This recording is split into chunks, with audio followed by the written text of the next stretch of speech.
Hindi po bababa sa 15 pamilya ang nasunugan sa Makati City. Problema sa kuryente ang hiningalan tiyan ng sunog. Nakatutok si EJ Gomez.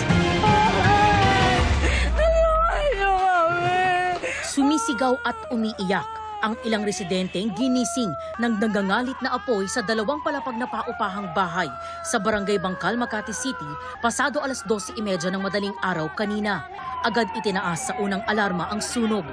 Posible raw mitsa ng apoy ang kuryente ayon sa ilang residente. Yung apo ko hindi pa siya tulog, naggagawa ng assignment. Tapos sinila niya ako, nay, sunog. Pagtingin ko sa bintana, nag-i-spark na po, na ang dami ng tumatakbo. Sigaw ako ng sigaw na, Lord, wag naman lahat. Kasi, siyempre, mahirap magpundar ngayon. Magsisimula ka na naman, diba? May sumigaw po na sunog-sunog. Tumakbo na po kami, ma'am. Dala namin yung bata. Mainit na rin po. Mapatakan pa po yung asawa ko sa baraso ng apoy doon. Naging pahirapan sa marami ang paglabas sa compound.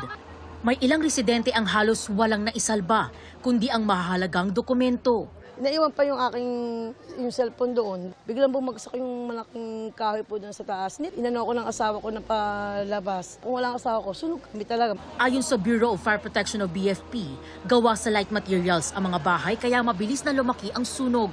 Nagsimula daw to sa second floor. Tapos para madali natin maapula, kaya dinirekta na natin dito sa bubong, umakyat. Kasi diyan naman nakikita yung apoy na lumalabas. Sa tala ng BFP, nasa 15 pamilya o humigit kumulang 45 individual ang apektado ng sunog. Wala namang naiulat na nasawi o nasugatan. Tinatayang aabot sa 300,000 piso ang halaga ng pinsala ng sunog. Tuluyang naapula ang apoy mag-aalauna-30 ng madaling araw. Para sa GMA Integrated News, EJ Gomez, nakatutok 24 oras.